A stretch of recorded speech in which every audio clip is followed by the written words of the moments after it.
Alright. Ngoku ke bethinana sesifikelela apho ke sizawuthi sincokole khona sive into kokubana ke kubani na onengxaka anayo afuna ke ukuxolisa ukuzixolela okanye ke ukuxolelwa xa bekutheni ke niniphi. Sithetha ngezaa zinto kapha zomphefumlo wethinani.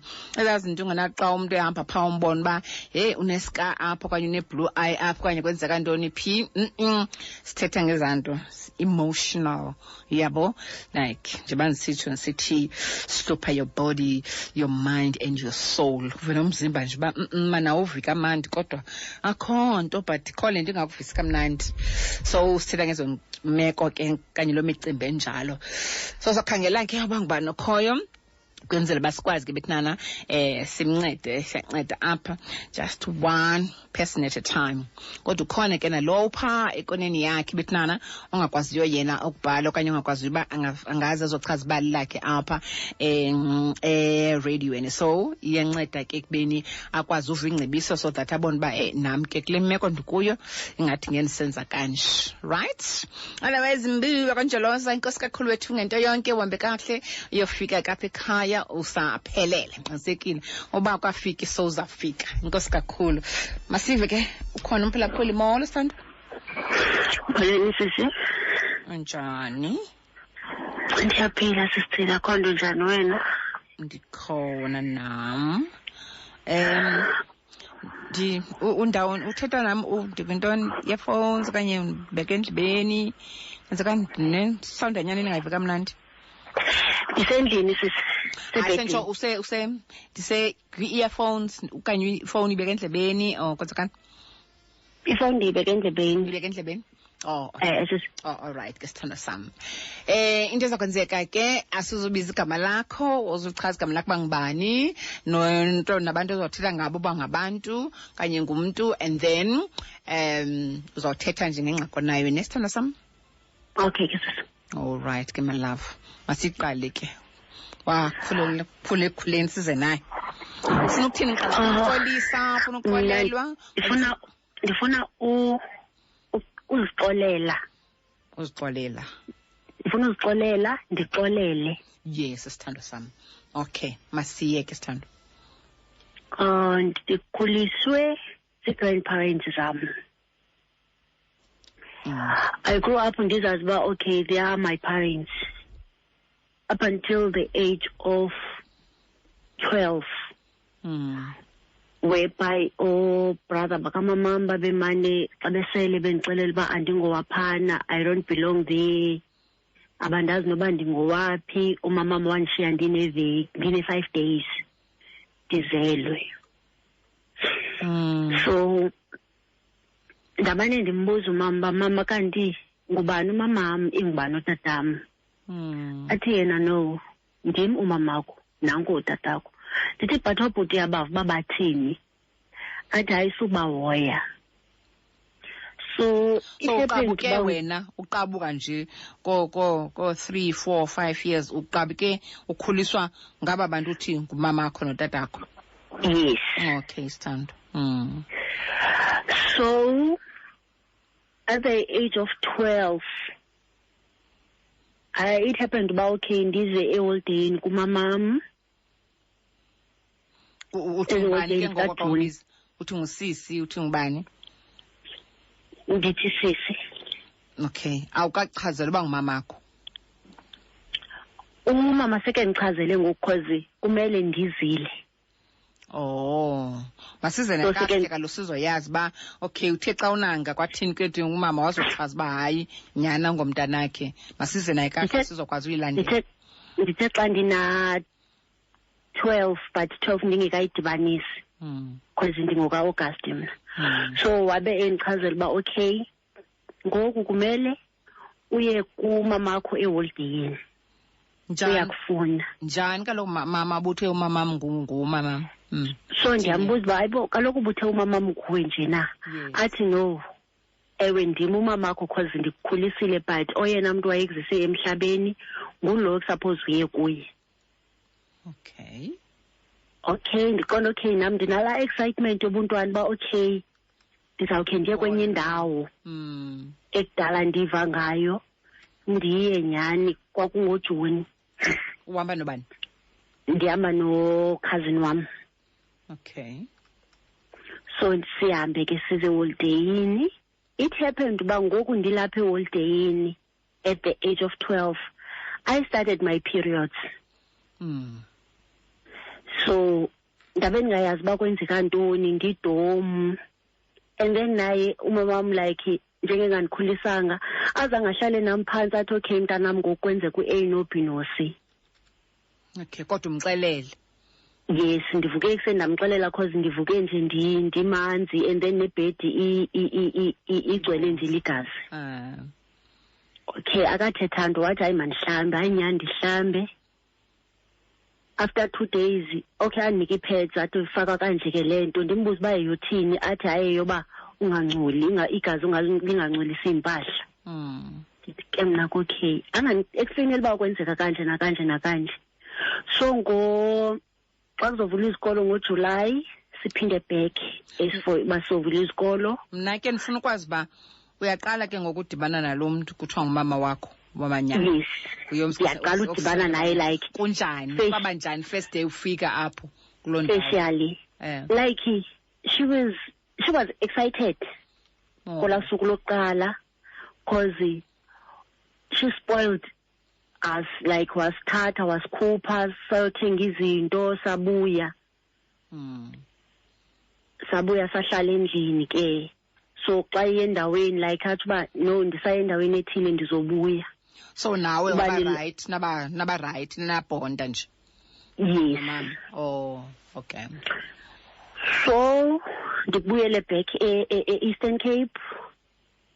Masifika Eastern Cape ngoJuly iphinde ndistarte my periods again. So I told umama kwenzeka lento and then andiyazi uba yenzeka xa kutheni.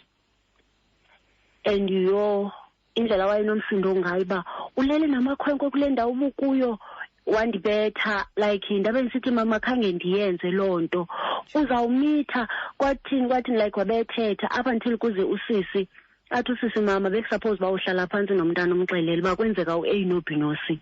Yeah. Umama she was very harsh and protective at the same time. So usisi andixelele cause usisi wayengahlali apho sasihlala khona wayehlala eMthatha. So eze ke nyani amxelele umama. So ndibe ndisithi hayi mina ndifuna uyohlala nosisi ngoba umama ndimxelela uba ndinje so yena uyanibetha. No usisi ahlale nami ke nyani phansi andixelele uba mntase zonke mntana uba ukhe walala nenkwenkwe kuza kwenzeka u-A. So akucacisele uba izawuthini into okay. Yes, andicacisele kakuhle. So at the age okay ndi-understand ifunde nyani. At the age of 13 kuzofika umntana kamalume i-second born kamalume iyohlala endlini engumfana iyofunda phaa e-high school. Apho uhlala khona nomama. That is umama ngoku ke ngoseyinkulumakhulu ke ngosoyazi uba ngumakhulu lo. Yes, sendiyazi uba ngumakhulu but then sendi-used uba ngumama. Ngumama ngumakhulu ezini ngumama kamama okanye ngumama katata? Umama kamama. Umama kamama. Oh, okay. Yes. So mama yonke le minyaka eyi-12 ebengeze ekhaya okanye besiza ubona nje usisi xa ebuya ngoDisemba usisi? Ebengazi. Ebengazi at all? Ebengazi at all, ebebhala cha. Uzombona wena uqala ukumbona ubuso ngobuso ngoba usike uye kuye kule ndawo kuyo? Yes. Xa una 12? Nxa 12. Oh wow. Okay. So afike umntana kamalume eyofunda. Mdala ke ngowe-80s mna ngowe-90s. Afike eyofunda high school mna ndisese-primary.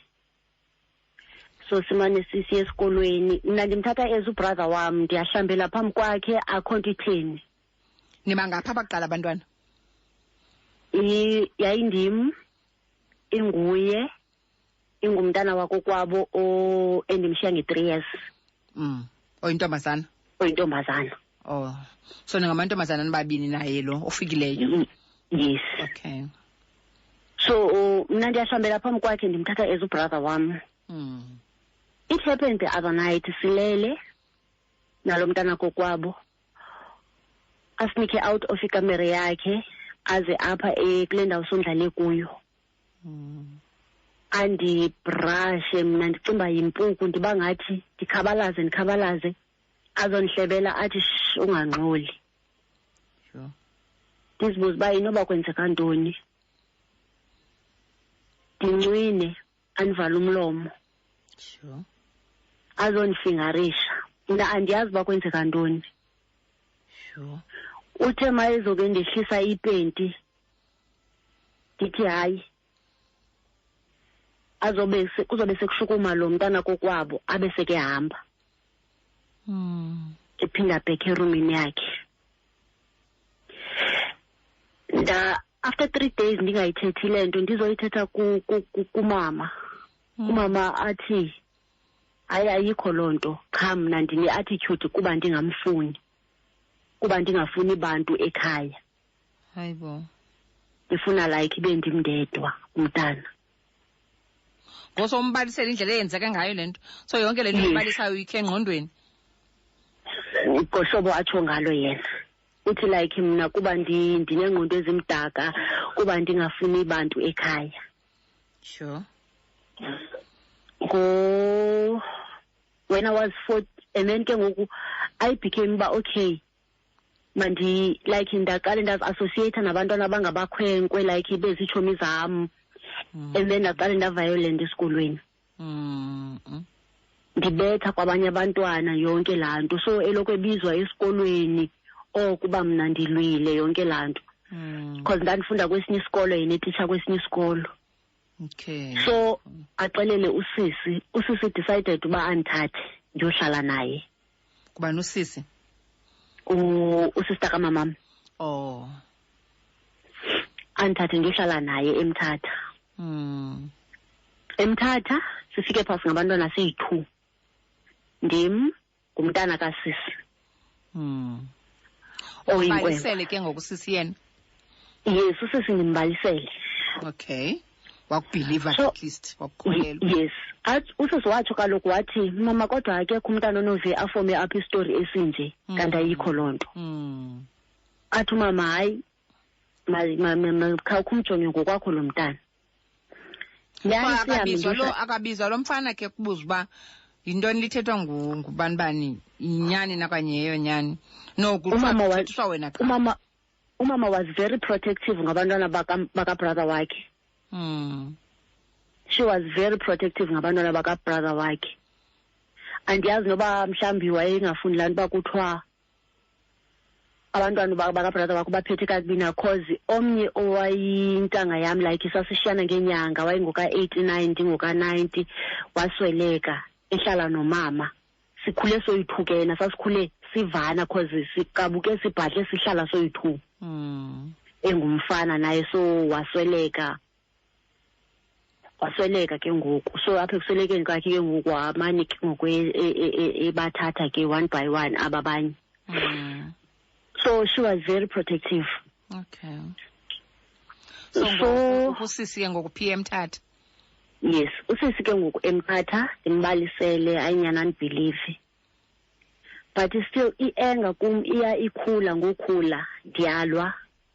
So nam ndaceba I have to be protective for umntana sekhaya, which is umntana kasisi, because yena umncinci kum. Uba uyabethwa esikolweni I will fight for him. Yonke laa nto.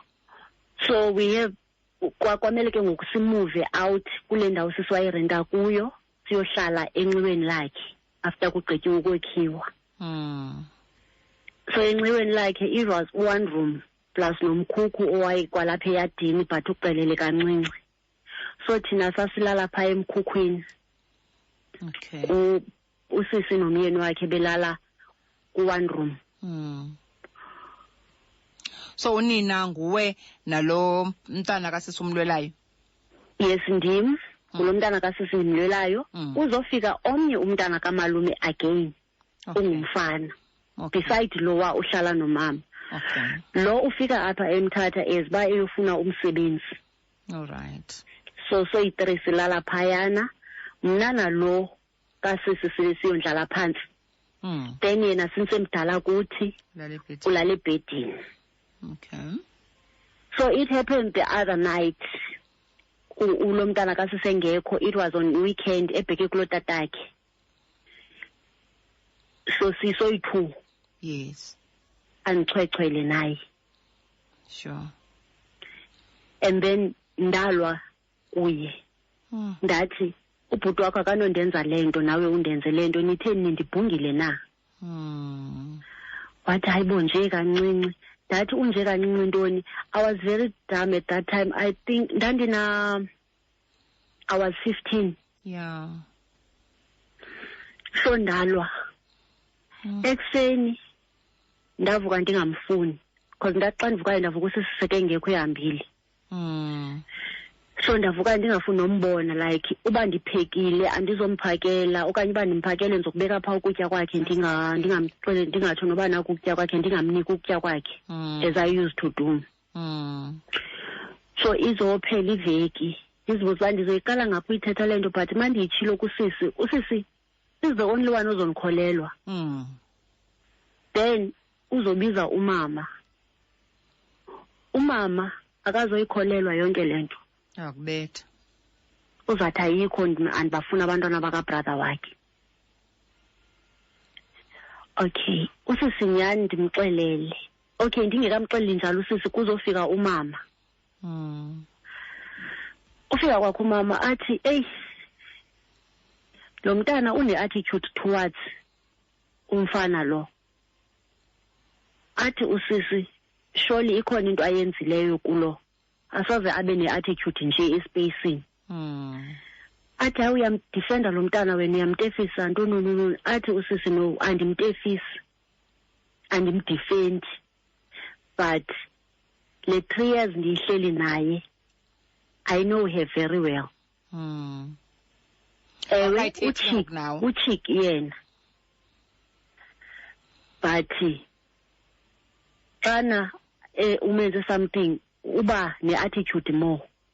Okay. Awukathethi ke ngelo xesha kwabachazile. Ankathethi. Okay. Athi umama hayi khawukho umbuze ngokwakho. Okay. Andibize nyani usisi ndiye abuze bakwenzeka ntoni between mna nalo mfana. Ndithi mna kwenzeka into. Hayibo. Athi hayi mntanam thetha andizokubetha. Ndithi ke afana noba ndingathetha umama akazondibhiliva uzothi ndenza i-form up story. Athi hayi akazokubetha ikhona.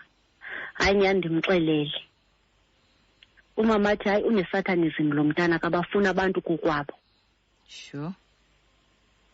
So athi usisi okay fine, xa ingafuna abantu kokwabo better umntana kabrother wakho ahambe ayohlala whereby azokonwaba khona.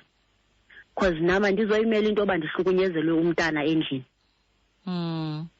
Ocoba kungathethwa. Still akabizwa lo mfana lo azocacisa. Wayengekho. So make buyayo ebusuku ubuya sekenxilile. So uthe xa ibuzwayo wathi uzopakisha impahla zakhe ahambe, wathi usisivele hamba. Okay. That was the answer from him. Ndandina 15 ke ngoku. So after bebezame ukurape ngoko uzuvuke usise ngasekho le 3 days ungekachazi benilala kulomkhukhu nonke still. Siyalala sisithi but then ke ngoku mna usandihleli ngempundu.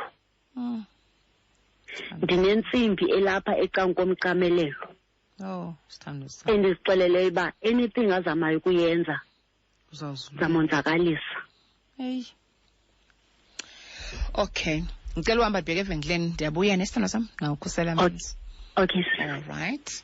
Ikhala kamnandi wireless eGeorge eTembaletho ku-88.6.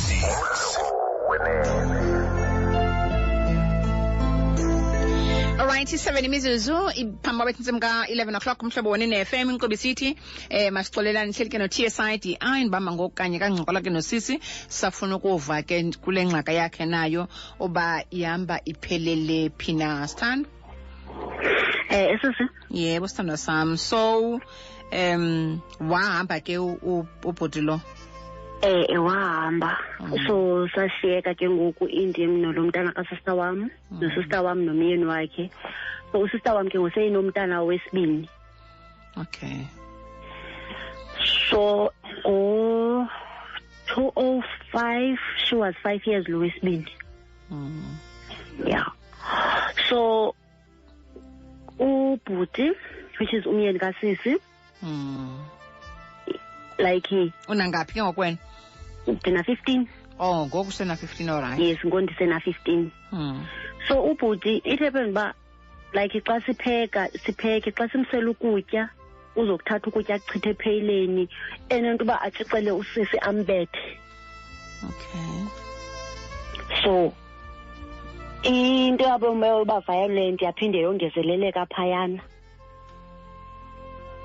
because indlela like wayetrita ngayo usisi esithini embetha nje out of a blue. Azothi usisi okay man buyele back ndiyohlala nomama kwenzela basokwazi basifocus esikolweni. Umbetha phambi kwenu? Yes, umbetha phambi kwethu. Yeah. Ko 2005 2005 azosweleka usecond born kasisi. Oh, nabantu ngewatsha. Oh, asikisi sithando. She was 5 back then wasweleka. So after eswelekile umama started to have depression, because umyeni kasisi wayeloko emthuka uba nguye ubulele umntanakhe.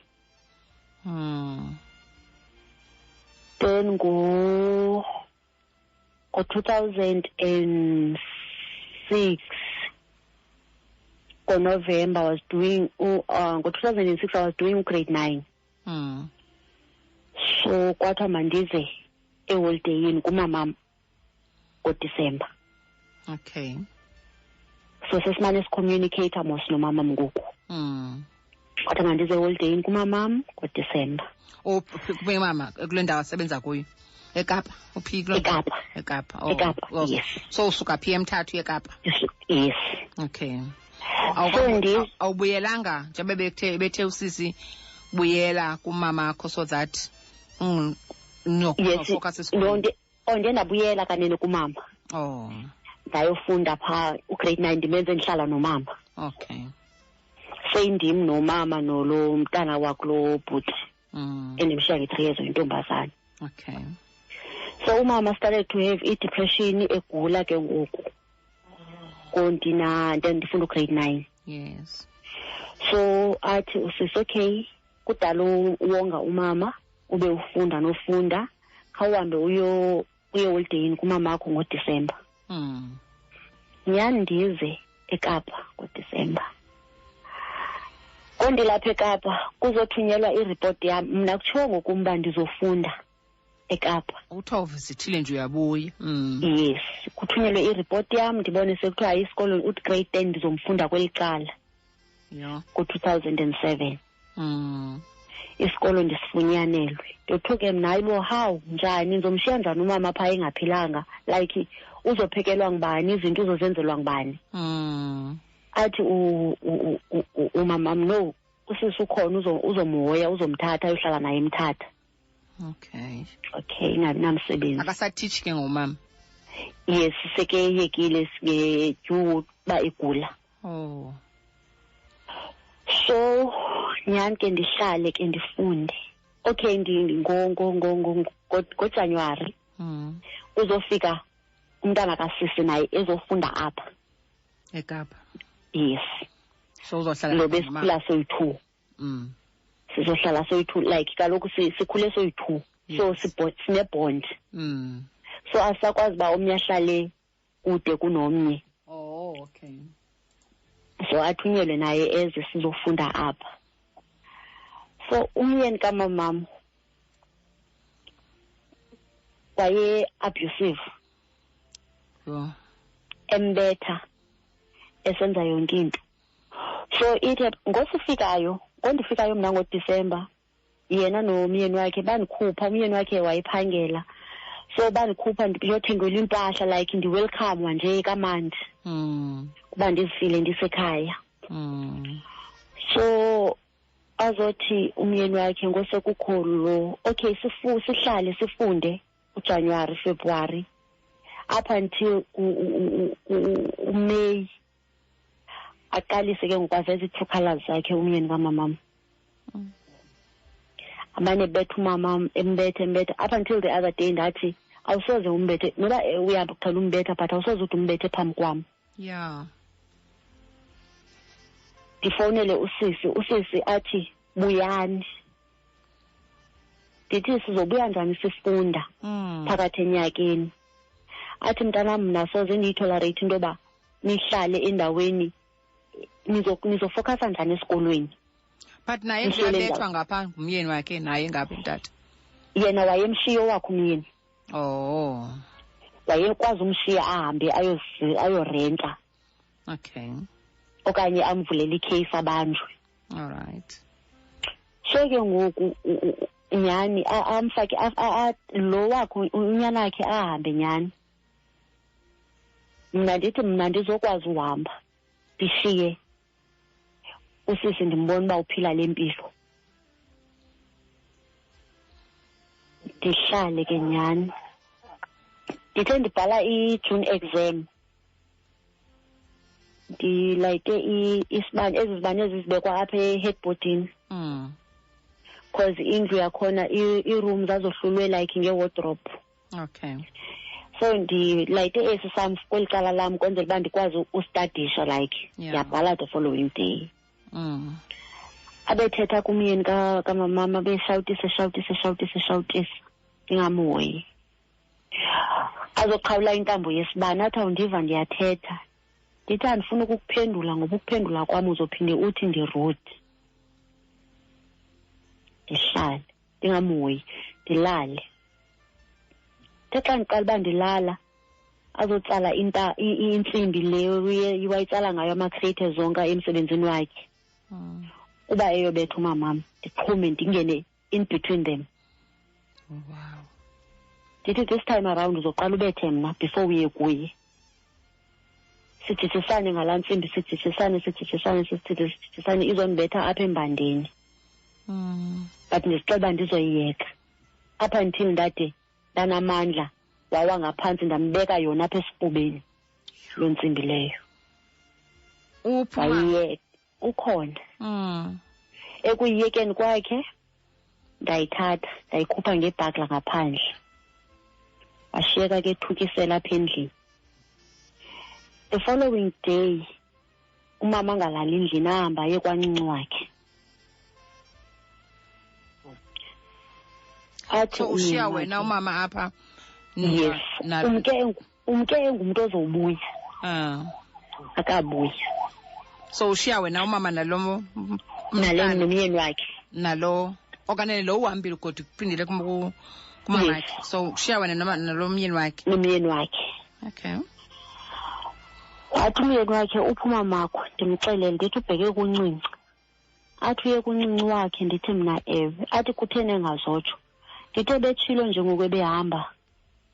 Ebetshilo nangoku uphumayo wena emsebenzini uba uzohamba ye kuncinci. Athi ngoku kutheni kuyalalwa kuncinci.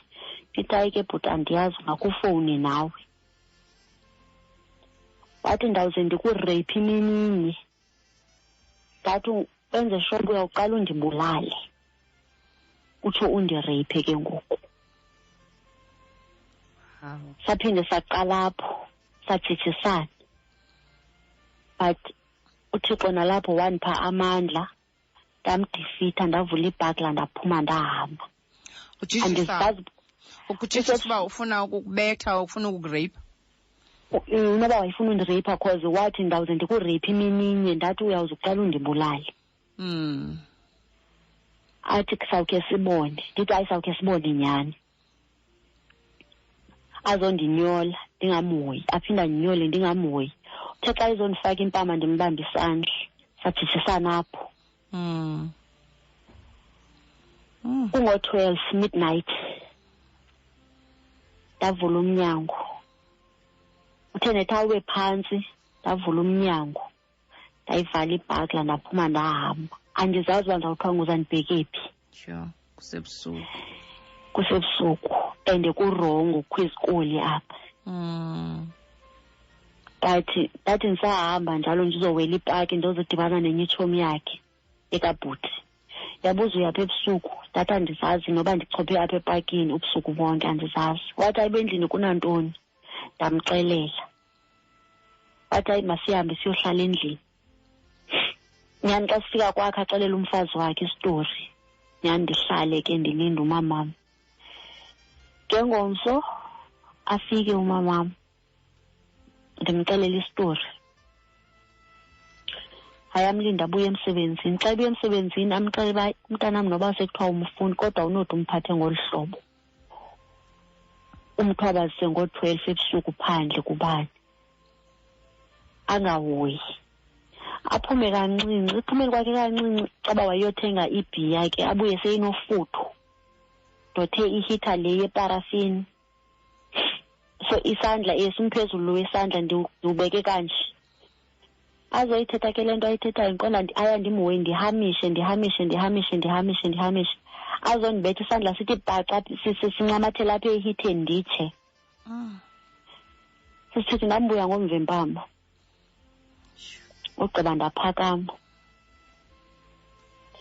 But I was very hurt ukuva umama. She picked up ifone. Wafonela umama ezilalini.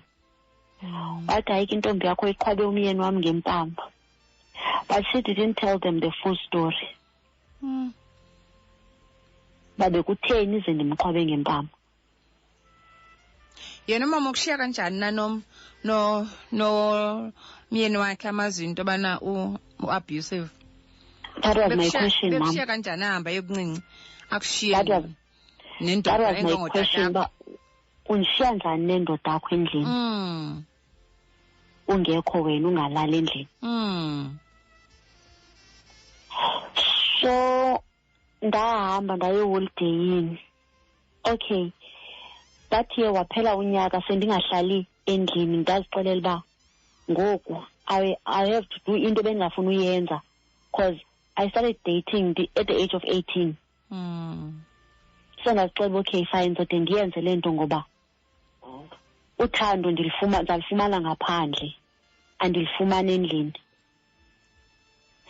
Ndahamba ndayohlala lo mfana ndandiqala udate naye usister wakhe sasifunda sonke. So ndayohlala phayana ke ngoku. Umama ke ngoku emane ethumela imali pha. Umama uyayazi ba upha akayeka yokulanda thina xolise ukekile uhambe uyohlala nenkwenkwe. Undiyekile. Oh wow. Use wafonele Eastern Cape wathi ndenze u-A no B no C. So umama wandifonela. Ekundifoneleni kwakho umama. Okay, wathi mama engekandifoneli. That xa ndifika phayana umama phayana wafonela umama. Wamxelela. Ufonela umama yo biological mother kanye ufonela umakhulu emakhaya. Grandmother. Okay. Wamfonela wamxelela istory yonke into. So wathi hayi unoba ndihlale lampilo uzawuhlala pha kwakhe ndide ndigqiba unyaka. So phayana ndandilala no sister ka boyfriend.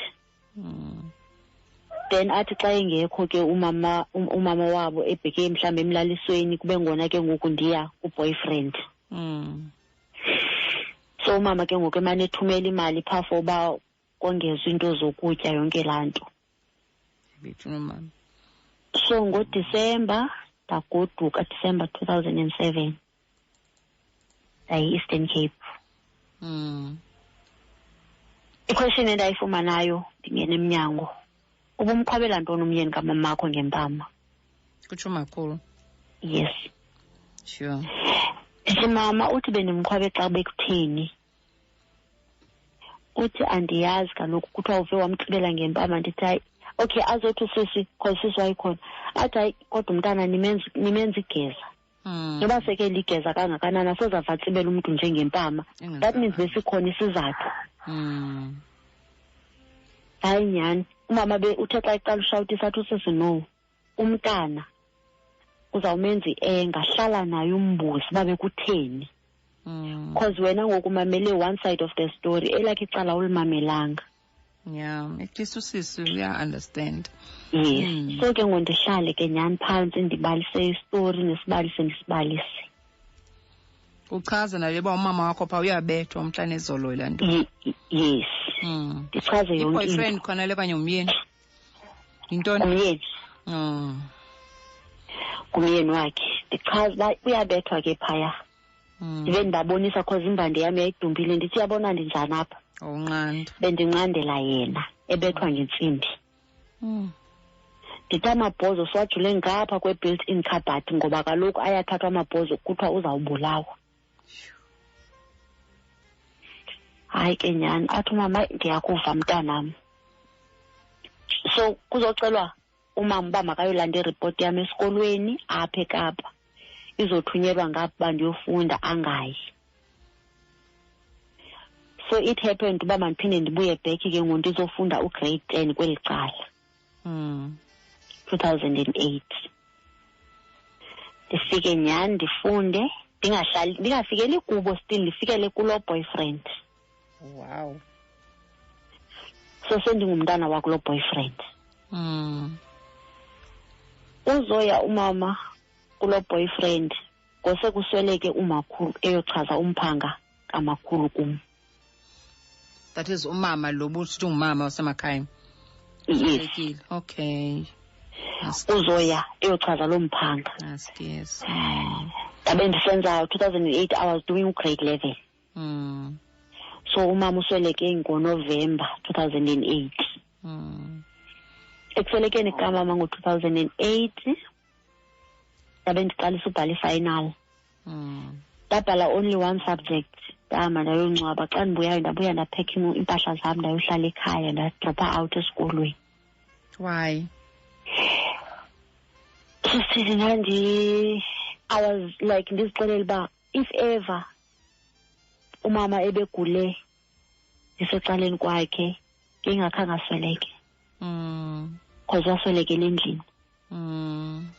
So ndandinazonto uba ndandingazange ndazofunda eKapa umama ngingakhange asweleke. Ubunokuziblame. Yes. Benokuziblame somehow. So zangicinga noba at least because nguNovember sosubhala December then ubuye ke uyohlala ke ekhaya. Ndazixelela uba ayikho into endizayibhala. Because ngoku usweleke ndibhala ifinali akho nto endizayibhala andizofocusa. Askies. So ndagoduka 2009. Askies. Ndazophinda ndastara over ugrade 11. Ndise-Eastern Cape. So uhlala pha ke ngoku kwamama khobani ke ngoku kwamama ingekho? Ndihlala noDabawo. But kufutshane kwenye indawo but kwakulela liyi-1. Okay. But kwaDabawo. So ndafunda phayana ngo-2009 ngoJuni ndeze holideyini kumamam. Seke nomnye umyeni ke ngoku uhlukene kulo umshiyile lo wawo uAbusive. Unomnye. Okay. Sesile ndeze holideyini but ndagoduka ndingenayo nepenti le entsha. Umamam ahambe ayothengela yena nomyeni wakhe impahla. Umyeni wakhe wade wambuza uba uthenga njani impahla ungathengeli umntana lo zeholideyini impahla. Wathi ayisawubuya simbone.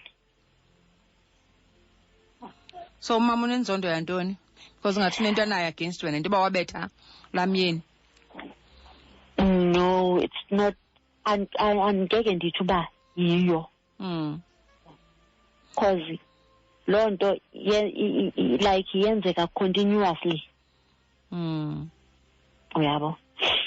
So kufika ixesha loba mandigoduke athi mandingahambi ngalaa veki ndihambe kwiveki elandelayo. Ndithi andikwazi uhamba kwiveki elandelayo kaloku that means zaba ne-2 weeks absent esikolweni. Athi hayi andinamali. Ndithi no, it's fine. into engenamsebenzi imali uba xa unemali yoba ndifike ndiyidlulise ku-DAPS foba ongeze izinto akho ngxaki. Umyeni wakhe wabengafuni ndihambe sithi nofuneka at least ndithengele izinto, ndathi no akho ngxaki impahla ndisenayo. Nyhani ke ndahamba ndagoduka ndaphinda esikolweni. So ndapregnant ku-2009. I find out uba okay ndi-pregnant phaa ngabo-September. So ndixelele usister wobrother aba be-attempt rape. Because ngoyena like ndi-close naye, like ndikwazi uthetha naye, naye uyakwazi uthetha nam xa into imkhathazile. Okay. Ndixelele yena, ndimenzela call back, please call I'm pregnant. So yena azoxelela usisi, which is usister kamamam lo ebeloko ethetha uba kumama xa umama eshawuta uba umntana sozeve enza into nje out of the blue. Yes. So usisi azondifowunela ngenye imini because usemthatha, mna ndikho semthatha. Uphi wena? Nikweyiphi? Nisezilalini? Ndisezilalini eMamfletcher. Oh, okay. So andifowunele athi hayibo mntanam, uqonda uba khawuzirole ngomntana wena kule hambo nzima. Ndisabele masisi, athi uqonda uba khawuzirole ngomntana kule hambo nzima. Ndithi ndizirola ngomntana njani? Athi uqonda uba khulelwa. Ndithi ayuyithatha phi loo nto? Athi ndive ngonto ngosisi. Ndithi ke mna ke hayi ke athi hayibo ugqibeleni intantweni uya kwi-periods, ngoku ungayi-periods ubucimba kutheni? Ndithi ke mna ke bendicimba zibhlokile. Athi zazikhe zabhlokha? Ndithi hayi andizazi. Bendicimba ziyaqala. Hayi angabi namsebenzi endangashawutisa ngathini. So ndifunde u-2009 ugrade 11 wam wonke ndimgqibe. So gonna give birth ngo-2010. So ngoDisemba ndihambe ndiyemthatha kusisi. Xa ndifike emthatha athi usisi hayi mntanam awuzokwazi ubuyela back esikolweni unje. Because ungabeleka anytime. Ndithi ngabeleka anytime njani because ndiseneenyanga nje ezimbalwa. Athi hayi kaloku okuhlalayo uzawubeleka phakathi enyakeni. Naye ndiba njengehlala emthatha utata uyagula, which is my grandfather. Oh, okay. So uhlala naye emthatha, utata omkhulu semthatha. Yes. Yes. So ndihlale ke nyani ngoMatshi ngoMatshi ndibeleke. Andibelekele emthatha, ndibelekele eMamfletcher because ndandikhaphe utata eyorenewisa igrant yakhe eMamfletcher. Okay. Ndibeleke ndine-6 months. Ndihlale nyani esibhedlele ndizodischarge. Okay, ndizobeleka nge-24 after a week. Ndidischarge. After ndidischargiwe ndihlale nje i-3 days umntana uyise, then ke ngoku ndiphinde back emthatha. Ndiyohlala emthatha nosisi. So utata azosweleka ngo-2011. Yena ne-first born yam they share inyanga omnye we-24 omnye we-25. Okay. So asweleke xa usise iplani bayo ubenzela i-birthday. Okay, ngondibelekayo usisi ufowunele umamam. Athi hayibo khawuthumele iinto zomntana, umntana azokwazi uba nento zophuma esibhedlele. My so-called mother athi makeze ngapha. Athi okay uzawuza kaloku khamfakele nje ukuba impahla zophuma esibhedlele, then umfakele imali yoba eze ke bazohlala nawe. Sangayenze loo nto leyo.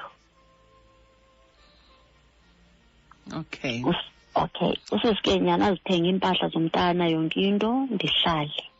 Ya, ngenxa yexesha kuzoza kufuneka sizame ukukhawulezisa ke ngoku sithando sami. Okay ke sisi. Okay ke ngonyani ndihlale ke ngoku phaa. Usisazosweleka ngo-2012 yena. Njengotata osweleke ngo-2011, usisasweleke ngo-2012. Omphi ngoku sisi? Lusemthatha? Lo bendi-understanda, yes. Yintoni ngoku? I-depression. Oh. And yet esweleka nje ndi-pregnant i-second born. Ha. From the same... From No. Same boyfriend? No. Komnye? Komnye. Lo wasaxabana sohlukana. Yho. Because walala ne-cousin yam. Oh. Bamithisana. Aliselidibali lakho. So yayiloo nto. Ngo-2012. Yes. Okay.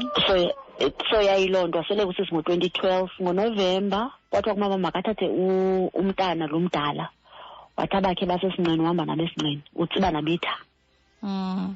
Okay, namsebenzi ndiyam ndithathwa ngomnye umalume unkosikazi kamalume andithathe ndiyohlala naye nyhani ndibeleke ndihlale kube mandi phaya. Ndidibane no-boyfriend lo ongutata wabantwana ke ngoku ongomnye aba bakhoyo bancinci. Isithando sakho abantwana bakho? Bayi-5 sis. 5? Ewe sisithethe. And noba wenza 32 uthe unka-90 ne? Yes. Yho. Sisithi I so believed uba lo mfana uyandithanda cause wayeloko elapha ecankwam like yonke into wandikhupha ezitshomini wathini like itshomi lihleli ngeyonto yam but ndaceba okay ndamvulela isifuba ndimbalisela yonke into up until aveze i-true colours zakhe athi noba seke ndibethile ndizixelele uba ndizohlala ngoba seyinguye ondithandayo. Sure. So lona ngutata wabantwana bakho abayi-3? Yes. No. So sihlale. Abayi-2 baphi ke ngwabadala? Bakhona. Nihlala nabo? Yes, bayazi uba ngutatabo lo. Because bakhulisile. So ndihlale ke nyani ndihlale nabo. Ubethwa ngoku? Yes. So it happened uba lo uka-2010 at the age of 6 afumana attempt rape. Wow. So umuntu owayenza loo nto ndandiphangela I had uba ndikhwithe emsebenzini ndisambona even today. So xa usithi attempted rape uzamuthi zangadam rape? Yes, kaba wathi xa ezama ukumreyipha umntana wakhululeka apha isisu esi wahambisa wamngcolisa wamyeka. Wow. Wasinda kanjalo. Sure. Umreyiphe bezama umreyiphe laphi? Apho kwakho? Apho kule ndawo? No. Waphuma naye wamthatha kule ndawo lo umntana mos wayisuka esikolweni so esiya kule ndawo ndandigcinisa kuye lona 3. Okay. So wamthatha egeyithini phaa wambiza ngemali. Uba masambe into yokuthengela ii-chips kanti uhamba naye. Ufuna uyomreyipha? Yes. Ubabanjwa ke? Wabanjwa waphuma after i-rape abantwana cause after lo wam wazoreyipha ke ngoku like ureyipha abantwana abayi-4. Yeah. Wazobanjwa but ulapha phandle ngosiyambona like ndiyamdlula yonke loo nto. Nomntana lo uyambona? Akekho ngoku umntana wathathwa ngutatam semthatha. Okay. Na-12 ufunda kutata emsemthatha. So ndihleli sisithi kulo ndahlala kulo relationship injalo ndathi ndahambisa abantwana ke ngoba basashiyeka sisoyi-2. Ubasapha abantwana abayi-5? No, bebengekabikho i-5 bebeyi-3. So bahamba baye ekhaya. Kubani? Babe kuncinci but ke ngoku umamam wahamba wayohlala e-Eastern Cape okay utata wathi makabathathe after ndifumene utatam ngo-2019. So wathi makabathathe babe phaa kuye emthatha. Okay. So baphana ke ngoku. Bazobuya kweli xesha le-COVID sekusweleke uboyfriend. Because ngo-2019 waba injadi waphefumula ngophayipi ebethiwe wasurvive. Ndahlala ndanyamezela. After esurvivile wangumntu othi hayi nditshintshile yonke loo nto ndizaba rayithi ndizekile zonke into bendizenza ndamkholelwa. Ngo-2020 wayothathwa kum, it was around 11:45 midnight. Kwanokushunyo kwemnyango, ndivule, wathathwa. Zange ndiphinde ndimbone. Yintoni ukuthathwa? Wathathwa ngabahlali. Oh. Ngabe ndiyamgqibelisa ngo-April 2020. Yes. Bamthathela ntoni isithondo sam? Babesithi bafuna bangena endlini besithi bafuna ikhazini yakhe. So yena bathi uyayifihla, although like yayingumuntu like wayemosha naye esithini, but ke egqibele kudala ngoku after iphume esibhedlele waseyihlele endlini. Khake plan bakuthiwa umenzi uyalibala, but umenziwa akalibali.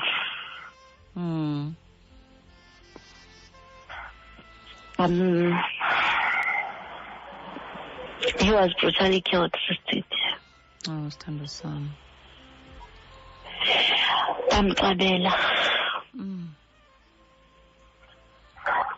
Bamtshisa.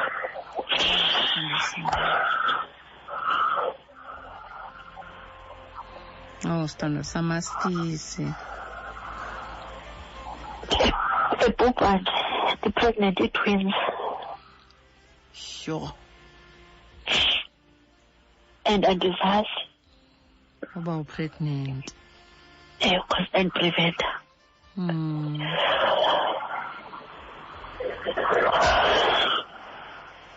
he insulted us from another towards the family yakhe.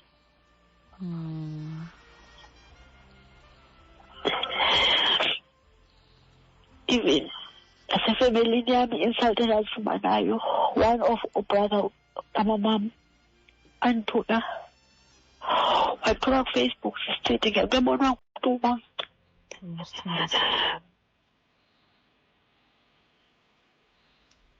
Aski sister.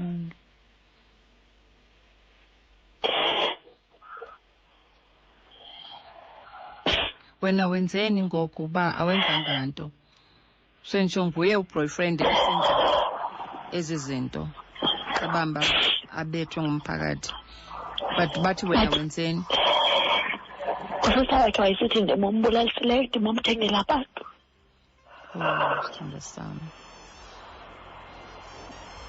Xolo. Ubhoti yena wayendibukela imali ye-insurance uba ndimhlabile.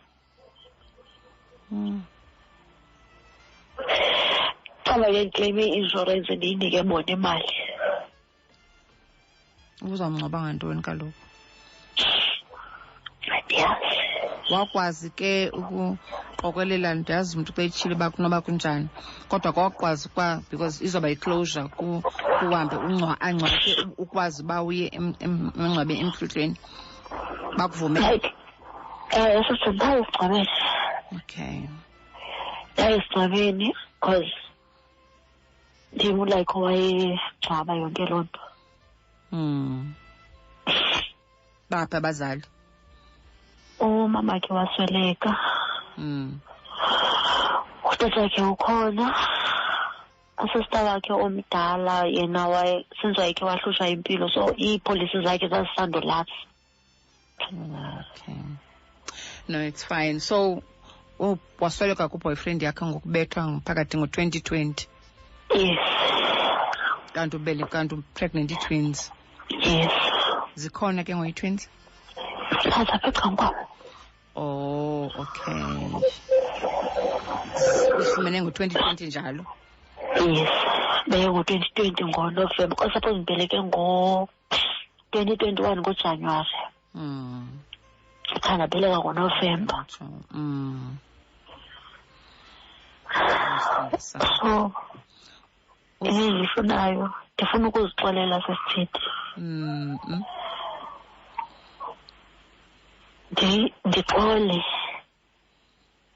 Ndixolele like wonke like umuntu ondivise kabuhlungu because xa kusuppose ndiya kulo mama ndiyazixolela uba bendithetha nalo mntana lo ndithi ndikhule naye kasisi esithi mntase ubuya nini, ndithi ndizawubuya but andizoza apho ndizofikela kutata. Uthi mntase njani kodwa ukhulele apha, ndithi mntase ndifuna ukuhlala nobhuti bakho.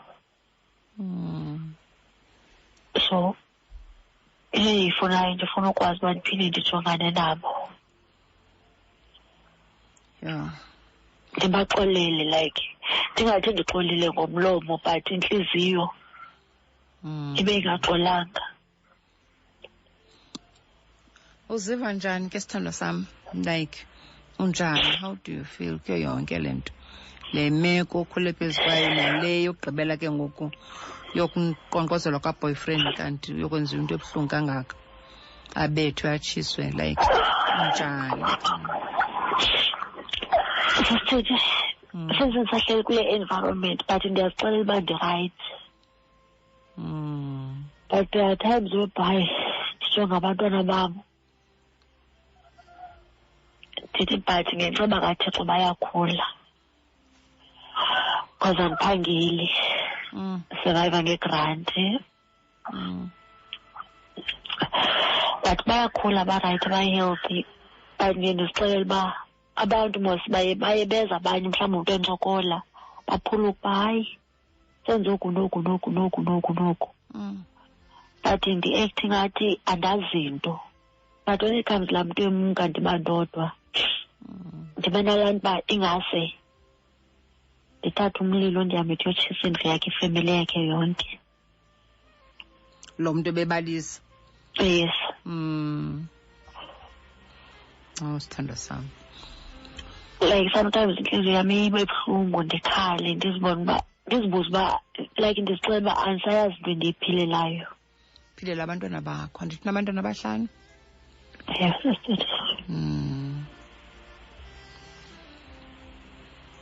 So umntana wakho oqala notata wakhe, owesibini notata wakhe, and lo namawele ngaba lo oye wabulala kabuhlungu. Okay, sithando sam.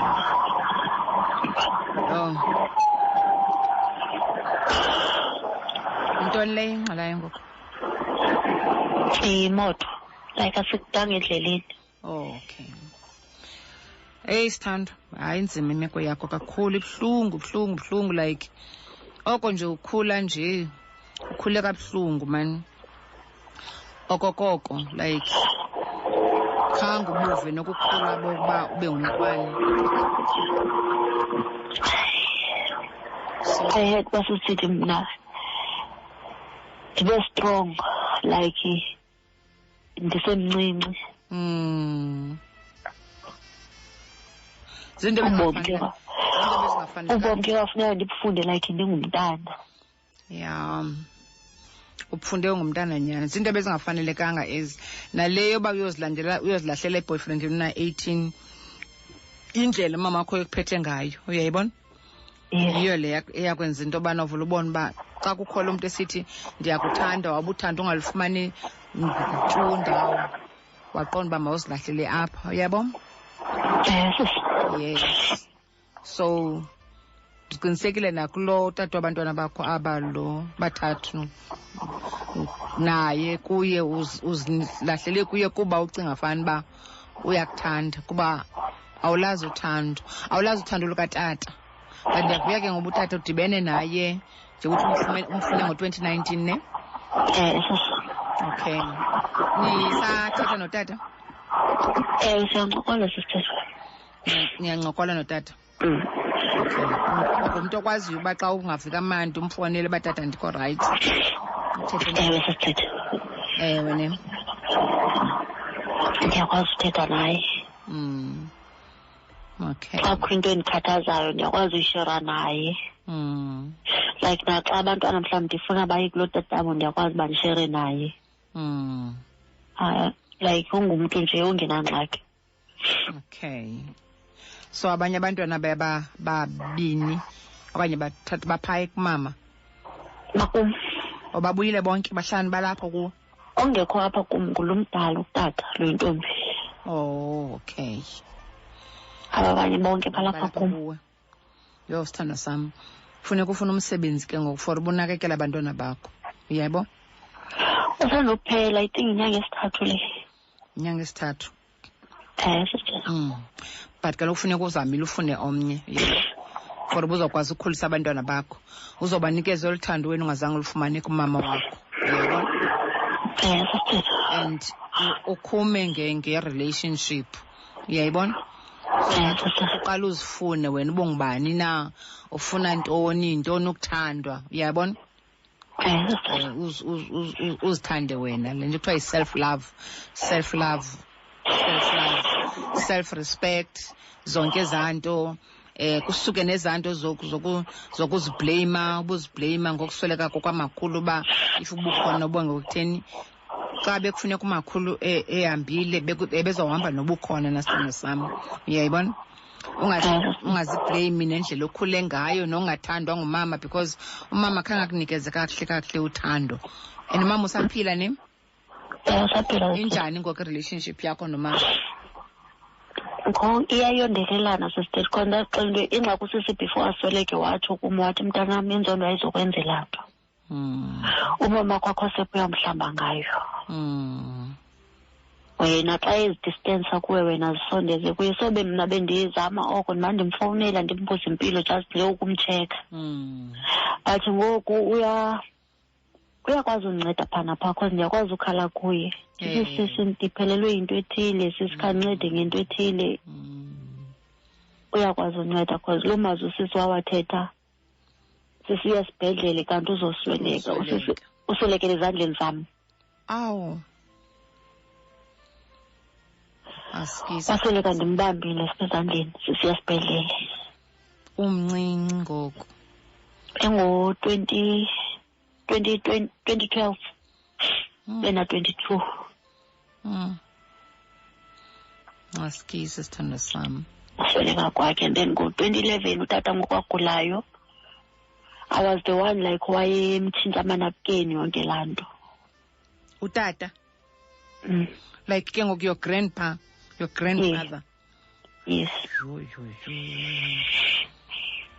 Because usisi wayiphangela so lo mntana sekhaya lo brother wam lo esikhule soyi-2 kwakumele ukuthi ceba like andisazibuyela esikoleni ngoba kwakumele ukuthi xa behamba ekuseni ndenze sure uba okay uhamba sesimtshintshile inapukeni sitshintshe ibedding yakhe ndifake ezinye izinto ndihlambe ezi cause kumele kuloko like kunuka clean.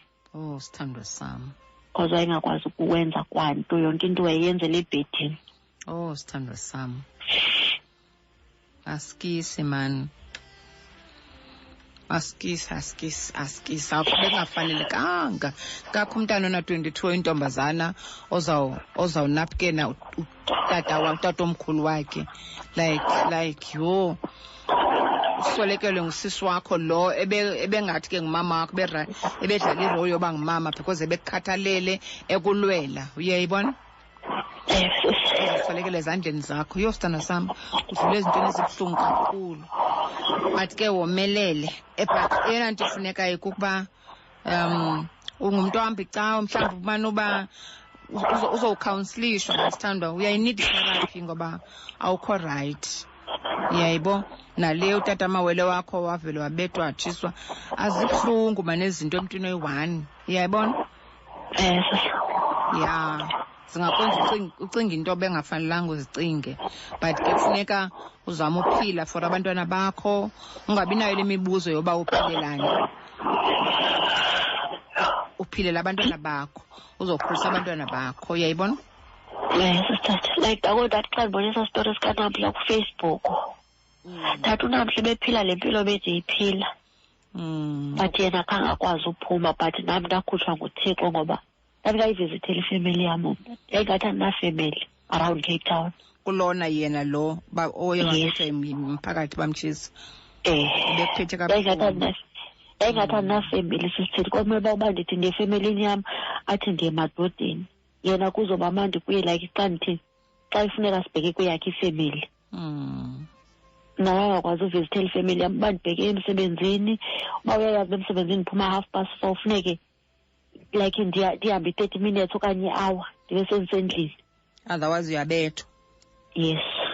Ngiyayibona and andiyazi ba umuntu obestrong kangaka esilwa elwela umamakhe ulwele no anti wakho lo naye wayibethwa indoda like bekutheni uzuvume ngokuwe lonto zenzeke kuwe zonto ezo uyayibona because I thought into abana awungekho uvumele nje kwamuntu oyindoda akubeka isandla kuba ubungafuni abantu abasondele ku mamakho no sister kamamakho ubungafuni ubungayithandi ababeka isandla umamakho ubude wamlwela uyayibo yes engathi andisixelela uba like akekho omnye umuntu ondithandayo nguye ondithandayo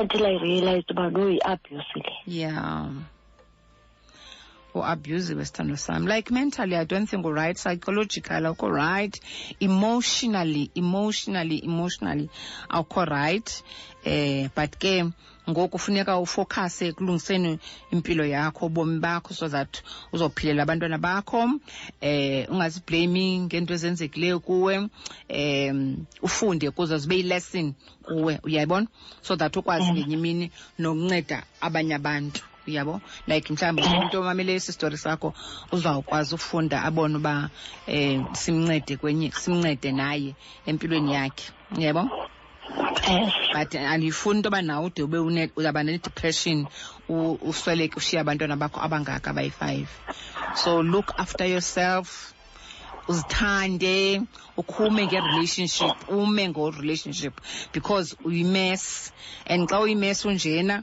awuzuba right into yaske yenzeka uyawudibana nomuntu uthi uyamthanda usikuvela umbulali because unemisindo ezabe uyaye izinto zakho ezenzekileyo ezenziwa kuwe uyozibuyisa emntwini orongo yabo so ufuneka khume ngokukhulisa abantwana bakho uzuhoye wena siqu sakho uyayibona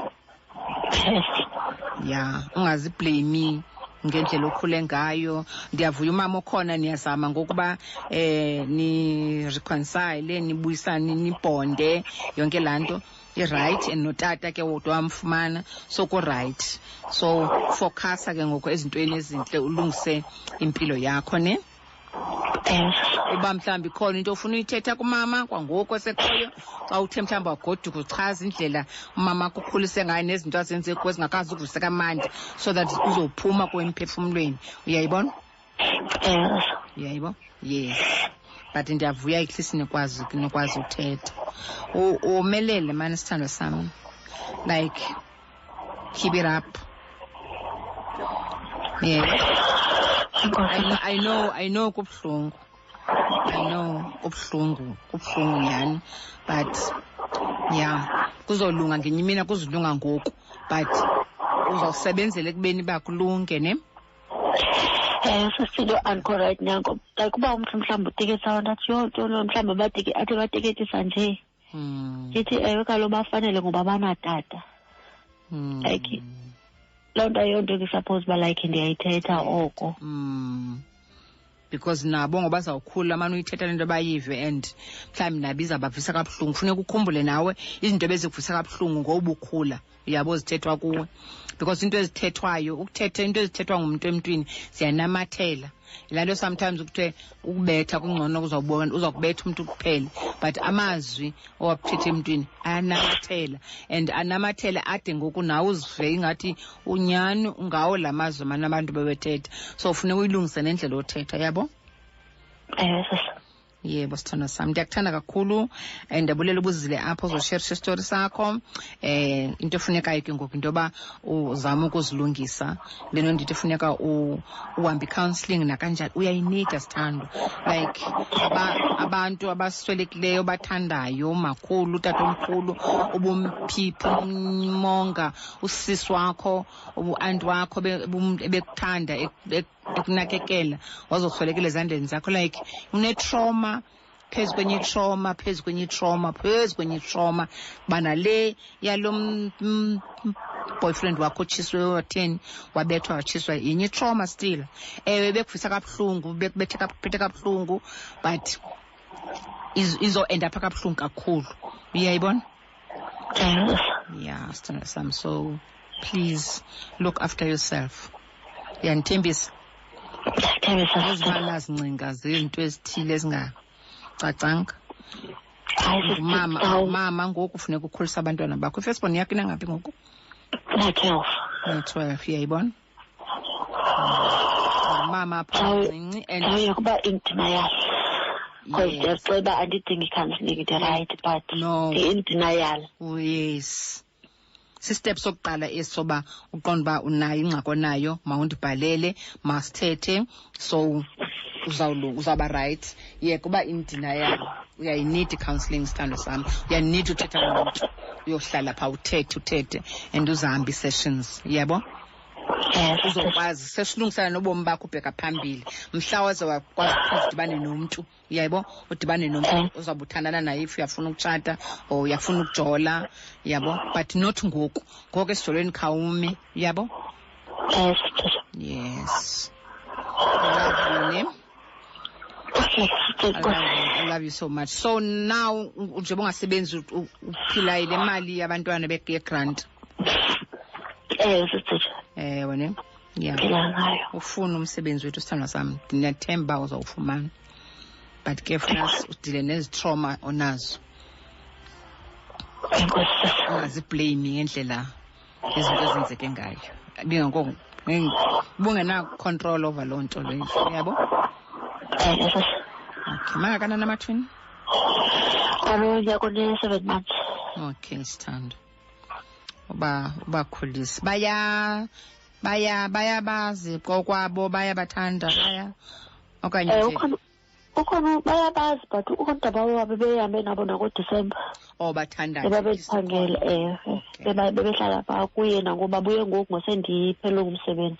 Okay, sithanda sami enkosi kakhulu ke ne enkosi ke sithanda kakhulu ke sithanda sami sela amanzi neswekire and lungisa ubomi bakho uhlale phansi uluye kuba in denial. Inkosi. Okay, inkosi kakhulu. Right, mandami ndife ngile ngixana buya ndiza kuwe ku 0891104757. Umzakamnandi umhlobo wenene FM eTsomo kwanguhle emhlahlane emasimini nasemdeni ku 93.4.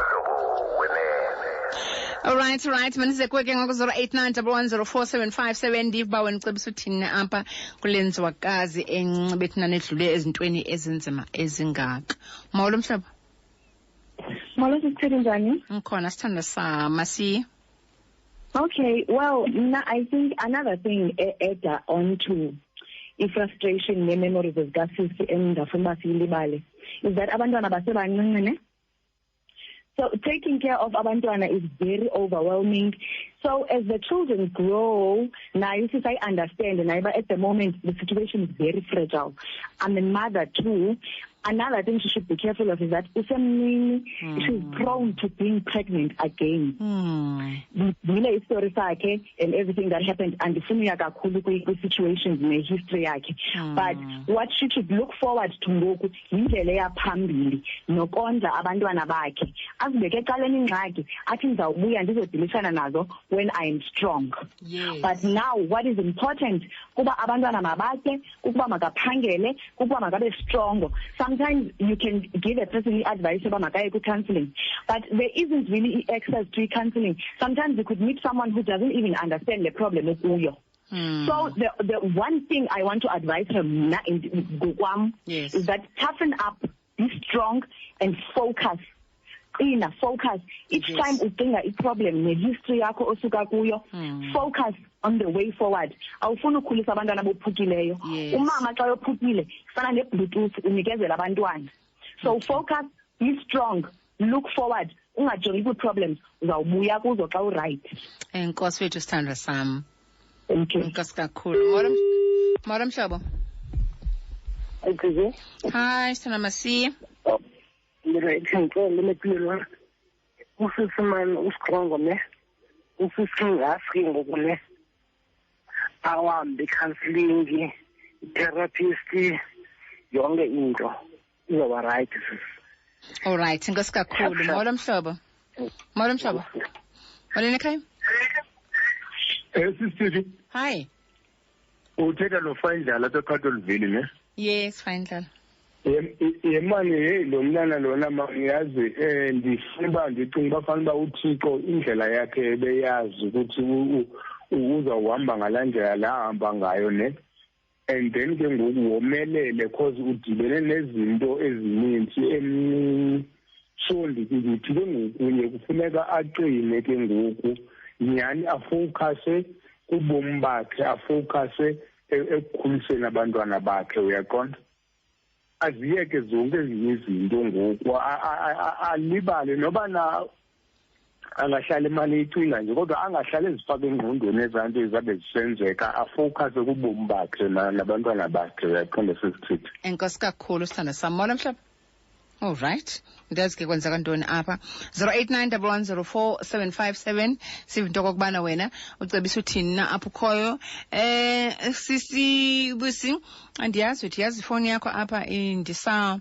kwi-voicemail andiyazi inoba kwenzeka ntoni phi noba unengxaki mhlawumbi nayo kodwa yam ndiyakuzama apho ukhoyo uba umamele ndiyakuzama ifoni yakho ndisaka voicemail molo mhlaba molweni sisithi kunjani sikhona enkosi njani sithando khona nakuthi sisithi ngokwamaphekula lothetha yapha eCape Town yes ibuhlungu lento kasisi iqale for the first time eqalwa ngulonta lomfana wakhe so into endicebisa ngayo mna lo sisi lona i-1 makazixolele akwazi uxolela aba bantu bebenyenza lento azokwazi ukuphila aqhubekeke nempilo yakhe yes osisithi enkosi kakhulu molo mhlaba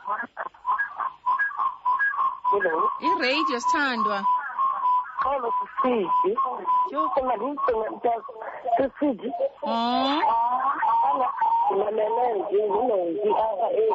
Fali radio sithandwa sam please. Sisi ndibangele nje kunonga phezulu yes. Sisi. Neko kasisi. Ibuhlungu nje mntasekhaya some of us sisuka kuyo but some of us asikwazi uyithetha. Lo meko sesayiphilayo kodwa ndithi makasisi makazixolele axolele yena azamphila ubomi bakhe futhi nabantwana bakhe ubuhlungu masisithi ndibuhlungu makazixolele usisi okay sithando sam agqithise mntasekhaya all right nami ndibuhlungu kule ndawo ndikuyo sesingathi le nto ayiphilayo ndiyayiphila sesithi akumandanga but ukhona okay sithando enkosi kakhulu mawolo mhlaba hi ofisi makubabe umfobe uba ngabantu abangofisanga imost yabo khona ngabe icela loo nto leyo kube ucela ntoni inkosi ucela ntoni andimvanga ukuthi ucela ntoni molo mhlaba molo mhlaba molo right asikhangele ngapha ke 0891104757 siva wena ucebisa uthini na apho kuloo ndawo kuyo kule ntlungu kasisi engaka kodwa ndiyayithanda leyo ba funeka zixolele nyani because ndiqala ngawe qale uzixolele qala uthethe nesiqu sakho uyazi into kokubana uzokwazi ke ngoku ulandelisa ezinye izinto zoba uhile uyazi into bana uhamba i-counselling uyazi zonke ezanto uzofunda uba ungaziblame uyazi ba lezi zinto udlule kuzo ufundile and azuzukwazi ukwenzeka so that njengoba enabo abantwana abanabo ngoku ababayi-5 ayazi into kokubana funeka ngoku akhulisa abantwana bakhe ungumama ngoku ungumama yebo so ufuneka focus chilo lasisokuqala wathi ufuneka focus azokwazi ukukhulisa abantwana bakhe angazukwazi ukukhuphela yonke lento ebantwaneni bakhe so yes bethana nawe ubunento njalo apho kulonda ukuyo qinisekile ufundile uyazi into kokubana uzonceda kanjani uzophuma kanjani iyo nto ibalulekileyo kwinto ekwehlelayo xa ungumntu into kokubana uyamkele accept into kokubana kunjena kuwe and then uyazi ba ke ngoku udila njani ke ngoku noba uzilungise wena so that uzokwazi ukumove on nobomi bakho because enye into enzima kukuba umuntu uyabona ndithandele into apho ekugqibeleni athi ndiyazibona nami ndikwidina yawo sithi ndi-right ndingafuni uhamba ndiye kwi-counselling kuba ndisithi andi-right. Angekhe umuntu abe right umuntu osuka kwizinto ezibuhlungu kangaka, ezimbi kangaka, ezimehleleyo ebomini bakhe uzothi u-right. Khange ube right, because ede ufuna uthando nje wazoba nomntana oqala into yoba uphume apha kwamama ke kuba engahlelanga kakuhle ngumama wakhe ne-boyfriend, waqonda uba nomama wakhe ne-boyfriend okanye umyeni kwamama wakhe waqonda uba makaphume uhlalo kwa-boyfriend, which is ayikho right. Kwa umama bengafanelanga uyivumele laa nto uba umntana ahambe awuhlala phasi kamane ethumela imali uba hayi makancedise kwigrosari. Uncedisa kanjani umntana akho oyintombazana obeseyiteenager umyekele uba makahambe ohlala kwa-boyfriend? Uyayibona?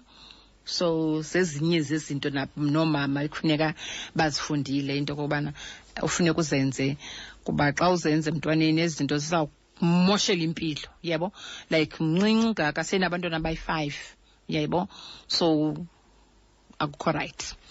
Right, ndiyabona ke iminxeba yam apha ithande ukuthatha u-short left and usisi ubusi andimfumani kodwa makhe ndenje khanga uba andizomfumana na oko. Right mithatha imizuzu phama bethi ntse mka-12 o'clock umhlobo wene ne-FM.